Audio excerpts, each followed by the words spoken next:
வணக்கம் நேயர்களே, இன்னைக்கு நான் உங்களை ஒரு புது நாட்டுக்கு கூட்டிட்டு போக போறேன்.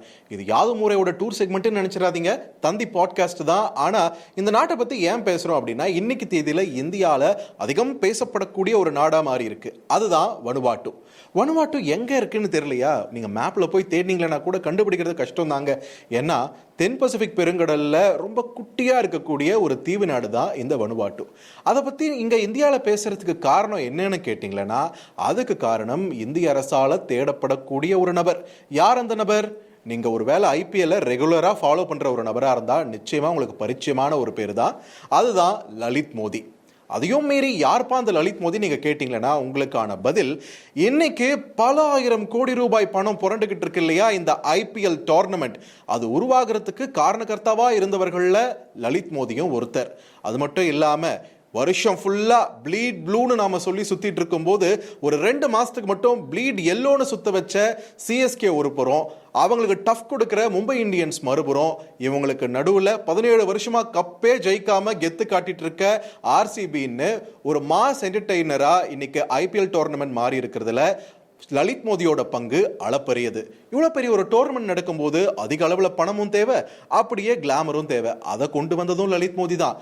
ஒரு பக்கம் முகேஷ் அம்பானியை டீம் ஓனரா கொண்டு வந்தாரு, மறுபக்கம் பாலிவுட் பிரபலங்களான ஷாருக் கான், ஷில்பா ஷெட்டி, ஜூஹி சாவ்லா இவங்களையெல்லாம் டீம் ஓனர்ஸா கொண்டு வந்தாரு. குறிப்பா பிரீத்தி சிந்தாவை மறந்துட்டேன் பாருங்க.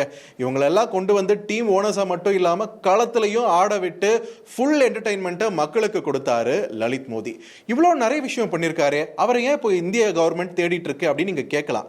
இதுக்கு நாம கொஞ்சம் பிளாஷ்பேக்கு போகணும். கடந்த 2009ஆம் ஆண்டு ஐபிஎல்லோட பிராட்காஸ்டிங் ரைட்ஸ், அதாவது இந்த ஒளிபரப்பு உரிமை இருக்கு இல்லையா, அதுல மோசடி நடந்ததா ஒரு குற்றச்சாட்டு எழ அதுக்கு விசாரணையும் தொடங்குச்சு. அந்த விசாரணை அதிகாரி அப்படியே நூல் பிடிச்ச மாதிரி போக போக அது லலித் மோடி பக்கம் தான் திரும்பிச்சு. மனுஷன் சட்டுன்னு உஷாராகி எஸ்கேப் ஆயிட்டாரு, போய் லண்டன்லயும் செட்டில் ஆயிட்டாரு. அன்னைக்கு இந்தியாவை விட்டு போனவர் தாங்க. அதுக்கப்புறம் அவரை இங்க பார்க்கவே முடியல, அப்படியே லண்டன்லயே ஜம்முன்னு உட்கார்ந்துட்டாரு. அவரை எத்தனையோ முறை இந்தியாவுக்கு கொண்டு வர்றதுக்கு நம்மளோட கவர்மெண்ட்ஸ் முயற்சி பண்ணிக்கிட்டே இருந்தாங்க. அப்புறம் இந்த காங்கிரஸ் கவர்மெண்ட்டும் சரி, இப்ப இருக்கிற பிஜேபி கவர்மெண்ட்டும் சரி, எவ்வளவோ முயற்சி பண்ணியும் அது எல்லாமே ஃபெயிலியர் தான் ஆயிருக்கு. லலித் மோடியை ஒண்ணுமே பண்ண முடியல. இந்த நிலையில தான் போன மார்ச் 7ஆம் தேதி லண்டன்ல லலித் மோடி ஒரு அப்ளிகேஷனை போட்டிருக்காரு. அதாவது நான் இந்திய பாஸ்போர்ட்டை சரண்டர் பண்ணிடுறேங்க அப்படின்ட்டு. அதுக்கப்புறம் தான் நம்ம வெளியுறவுத்துறை தரப்புல இருந்து ஒரு விளக்கத்தை கொடுத்திருக்காங்க. அது என்னன்னா, லலித் மோடி வனுவாட்டு நாட்டோட குடியுரிமையை வாங்கிட்டாருன்னு, ஆனாலும் அவர் மேல இருக்கிற கேசஸ் எல்லாம் தொடருதுன்னு ஒரு விளக்கத்தை கொடுத்திருந்தாங்க. உடனே அதை பார்த்த ஜனங்க என்ன சொல்வாங்க, இவருக்கு எப்படிங்க குடியுரிமை கிடைச்சது? நான் தினமும் 3 வேளை குளிக்கிறேன், 6 வேளை பூஜை பண்றேன், எனக்கு ஒன்றும் கிடைக்க மாட்டேங்குது. இவர் இவ்வளவு தப்பு பண்ணிட்டு இவருக்கு எப்படி குடியுரிமை கிடைச்சாங்க? இங்க அமெரிக்கா, கனடா, ஆஸ்திரேலியாலாம் போனோம்னா கண்ட எக்ஸாம்லாம் எழுதி உழைச்சி ஓடா போய் கிரீன் கார்டை வாங்கி சிட்டிசன்ஷிப் வாங்குறதுக்குள்ள நொந்து நூடுல்ஸ் ஆகிறோம், இவருக்கு மட்டும் எப்படிங்க கிடைச்சது அப்படின்னு தொடர்ந்து சமூக வலைதளங்கள்ல கேள்வி எழுப்பிட்டு இருந்தாங்க. இதுக்கெல்லாம் ஒரே ஒரு பதில் தான். அந்த பதில் பணம். ஆமாங்க, வனுவாட்டு நாட்டில் சிட்டிசன்ஷிப் பை இன்வெஸ்ட்மெண்ட் அப்படின்னு ஒரு ரூல் இருக்கு. அந்த விதிமுறைப்படி அந்த நாட்டில் நீங்க இன்வெஸ்ட் பண்ணாலே உங்களுக்கு சிட்டிசன்ஷிப்பை கொடுத்துருவாங்க. $1,30,000, அதாவது நம்ம ஊரு காசுக்கு 1,13,00,000 ரூபாயை நீங்க வனுவாட்டுல இன்வெஸ்ட் பண்ணீங்கன்னா உங்களுக்கு சிட்டிசன்ஷிப் கொடுத்துருவாங்க.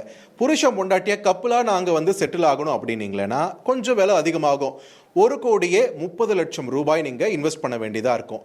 அதையும் தாண்டி குடும்பத்தோட நாங்க செட்டில் ஆகணும் அப்படின்னு ஆசைப்பட்டீங்களா 1,56,00,000 தான் அதற்கான விலை. அதை இன்வெஸ்ட் பண்ணீங்கன்னா உங்களுக்கு சிட்டிசன்ஷிப் கிடைச்சிரும். அப்படிதான் லலித் மோடியும் அங்க வனுவாட்டு குடியுரிமையை வாங்கியிருக்காரு. இந்த மாதிரி இன்வெஸ்ட் பண்ணி குடியுரிமையை வாங்குற வேறு சில நாடுகளும் இருக்கு. ஆனா அதுக்கு நீங்க மாச கணக்குல, சில சமயம் வருஷ கணக்குல கூட காத்திருக்க வேண்டியதா இருக்கும். ஆனா வனுவாட்டு நாட்டை பொறுத்த வரைக்கும் வெறும் 60 நாள் தான் அந்த சிட்டிசன்ஷிப் உங்க கைக்கு சேர்ந்துடும். அது மட்டும் இல்லைங்க, இந்த நாட்டை பொறுத்த வரைக்கும் இங்க சிட்டிசன்ஷிப் வாங்க நீங்க அங்க போகணும்லாம் அவசியம் கிடையாது. நீங்க எந்த நாட்டில இருந்தும் அப்ளை பண்ணலாம். நீங்க இன்வெஸ்ட் பண்ணா மட்டும் போதும், உங்களை தேடி சிட்டிசன்ஷிப் வரும். ஒருவேளை நீங்க துபாயில வசிக்கக்கூடிய ஒரு இந்தியர்னு வச்சுக்கோங்களேன், நீங்க துபாயில இருந்துகிட்டே வனுவாட்டுல இன்வெஸ்ட் பண்றீங்க. அப்போ துபாயில இருக்கக்கூடிய உங்க வீட்டுக்கே வனுவாட்டுவோட சிட்டிசன்ஷிப் பார்சல்ல சேரும்னா பாத்துக்கோங்களேன். அந்த அளவுக்கு இந்த ப்ராசஸை எளிமையாக்கி வச்சிருக்காங்க வனுவாட்டு. லலித் மோடி மாதிரியே கடந்த 18 மாதங்கள்ல வெளிநாட்டில் வசிக்கக்கூடிய இந்தியர்கள் உட்பட 30 இந்தியர்கள் வனுவாட்டு குடியுரிமையை வாங்கியிருக்காங்க. ஆனா இந்தியாவை பொறுத்த வரைக்கும் டியூவல் சிட்டிசன்ஷிப், அதாவது இரட்டை குடியுரிமைன்றது சாத்தியம் இல்லை, நம்ம அலோவ் பண்றது கிடையாது. அதனால தான் லலித் மோடி தன்னுடைய இந்திய பாஸ்போர்ட்டை சரண்டர் பண்ண அப்ளை பண்ணியிருக்காரு. இதோட சேர்த்து வனுவாட்டு குடியுரிமையை வாங்கிட்டீங்களன்னா உங்களுக்கு இன்னொரு ஜாக்பாட்டும் அடிச்ச மாதிரி தான். அது என்னன்னா, அந்த நாட்டோட கோல்டன் பாஸ்போர்ட் வச்சிருந்தீங்களன்னா 113 நாடுகளுக்கு வீசா இல்லாமலே நீங்க பயணம் பண்ணலாம். அந்த அளவுக்கு ஒரு பவர்ஃபுல் பாஸ்போர்ட். இவ்வளோதானா, இதுக்கு மேலேயும் இருக்கான்னு கேட்டிங்களன்னா இன்னும் இருக்குன்னு பட்டியல் போடுறாங்க. இந்த வரி தொல்லையிலிருந்து தப்பிக்கிறதுக்கு அதிக அளவில் முதலீடு செய்யலான்ற ஆர்வம் காட்டுற மக்கள் இருக்காங்க இல்லையா, அவங்களுக்கெல்லாம் ஒரு ஃபேவரட் டெஸ்டினேஷனாக தான் வனுவாட்டும் இருக்கு. ஏன்னா இங்க வரி கிடையாது, வருமான வரி கிடையாது, செல்வ வரி கிடையாது, பரம்பரை சொத்துக்கான வரியும் கிடையாது. இப்படி எந்த வரியும் இல்லாத தேசம்தான் இன்னைக்கு முதலீட்டுக்கான ஒரு ஃபேவரட் தேசமாகவும் மாறி இருக்கு உலக அளவில். வனுவாட்டுல குடியுரிமை பெற்றவர்களுடைய நிதி இருப்பு குறித்த ரகசியத்தன்மையும் வழங்கப்படுது. குறிப்பா வெளிநாட்டு வாழ் இந்தியர்கள் இந்திய மூலத்திலிருந்து அவங்களுக்கு கிடைக்கக்கூடிய வருவாய்க்கு வரி விதிப்பு கட்டுப்பாடுகளை இந்தியா அதிகரிச்சிருக்கு. இந்த மாதிரியான சூழல்ல துபாய் மாதிரியான நாடுகளில் இருக்கக்கூடிய வெளிநாடு வாழ் இந்தியர்கள் வனுவாட்டு தீவுல குடியுரிமை பெறுவதற்கான பணிகளை மேற்கொண்டு இருப்பதா ஏற்கனவே தகவல்கள் வெளியாகி இருந்தது. நிறைய பேர் குடியுரிமையும் பெற்றிருக்காங்க. இந்த நிலையில இந்திய பாஸ்போர்ட்டை நீங்க வச்சிருந்தீங்களா உங்களுடைய வெளிநாட்டு வங்கி கணக்குகள், உங்களுடைய முதலீடுகள் குறித்த தரவுகளை எல்லாம் இந்திய அதிகாரிகளால் பெற முடியும். ஒருவேளை உங்க இந்திய பாஸ்போர்ட்டை நீங்க சரண்டர் பண்ணிட்டீங்களா அந்த நிதி இருப்புகள் தொடர்பான தரவுகளை சுவிட்சர்லாந்து மாதிரியான நாடுகள் இந்தியாவுக்கு அனுப்பாது. அதே நேரம் நீங்க வனுவாட்டு குடியுரிமையை வச்சிருந்தீங்களா உங்களுடைய நிதி விவரங்கள் எல்லாம் அந்த தீவுக்கே அனுப்பப்படும்.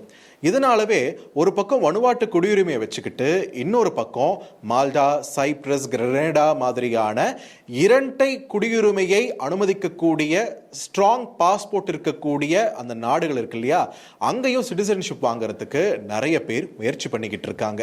வனுவாட்டுல குடியுரிமை பெற சில நிபந்தனைகளும் இருக்குங்க. நம்பர் 1, நீங்க 18 வயசுக்கு மேற்பட்டவராக இருக்கணும். நம்பர் 2, உங்க மேல எந்த குற்ற வழக்குகளும் இருக்கக்கூடாது. நம்பர் 3, உங்களுடைய சொத்து மதிப்பு தோராயமா 2,18,00,000 மேல இருக்கணும். இந்த கண்டிஷன்ஸ்க்குலாம் நீங்க எலிஜிபிள்னாலுமே அப்பையும் நீங்க நேரா குடியுரிமைக்கு அப்ளை பண்ண முடியாது. வனுவாட்டு நாட்டோடைய முகவர்கள் மூலமா தான் நீங்க குடியுரிமைக்கு விண்ணப்பிக்க முடியும். இப்படி எல்லா கண்டிஷன்ஸையும் பூர்த்தி பண்ணி இன்வெஸ்ட் செஞ்சு லலித் மோடி வாங்கின பாஸ்போர்ட்டை இப்போ ரத்து பண்ணி உத்தரவிட்டிருக்காரு வனுவாட்டு பிரதமர் ஜோதம் நப்பெட். அது மட்டும் இல்லாம லலித் மோடியோட குற்றப்பின்னணி குறித்து நாங்கள் இன்டர்போல் கிட்ட கேட்டோம். ஆனால் அவருக்கு எந்த குற்ற வழக்கிலையும் தண்டனை விதிக்கப்படலைன்னு எங்ககிட்ட அவங்க சொல்லலை. அதனால தான் நாங்கள் அவங்களுக்கு சிட்டிசன்ஷிப்பை கொடுத்தோன்னு ஒரு விளக்கத்தை கொடுத்துருக்காரு. அதே நேரத்தில் நாடு கடத்தப்படுவதை தவிர்ப்பதற்காக எங்கள் நாட்டு பாஸ்போர்ட் எல்லாம் கிடைக்காதுன்னு சொல்லியிருக்காரு ஜோதம். இந்திய கோரிக்கைப்படி இன்டர்போல் நடவடிக்கை எடுத்தா லலித் மோடியோட வனுவாட்டு குடியுரிமையும் ரத்தாகும்னு சொல்லியிருக்காரு அந்நாட்டு பிரதமர் ஜோதம் நப்பெட். அது மட்டும் இல்லாம நியூசிலாந்தில் இருக்கக்கூடிய இந்திய தூதரகம் மூலமா மத்திய அரசு நடவடிக்கை எடுத்ததால தான் லலித் மோடியோட பாஸ்போர்ட் ரத்து செய்யப்பட்டிருப்பதா தகவல்கள் வெளியாகி இருக்கு. பாஸ்போர்ட்டை ரத்து செஞ்சதும் மனுஷன் உடஞ்சு போயிருப்பார் நீங்க நினைச்சீங்களன்னா அதுதான் தப்பு. மனுஷன் வனுவாத்துல பீச் காத்த வாங்கிக்கிட்டு சும்மா ஜம்முன்னு வைப் பண்ணிக்கிட்டு அதை வீடியோவாவும் எடுத்து போட்டு இணையத்தை பத்த வச்சிருக்காரு. லலித் மோடி இந்தியா வருவாரா? பொறுத்திருந்து பார்க்கலாம்.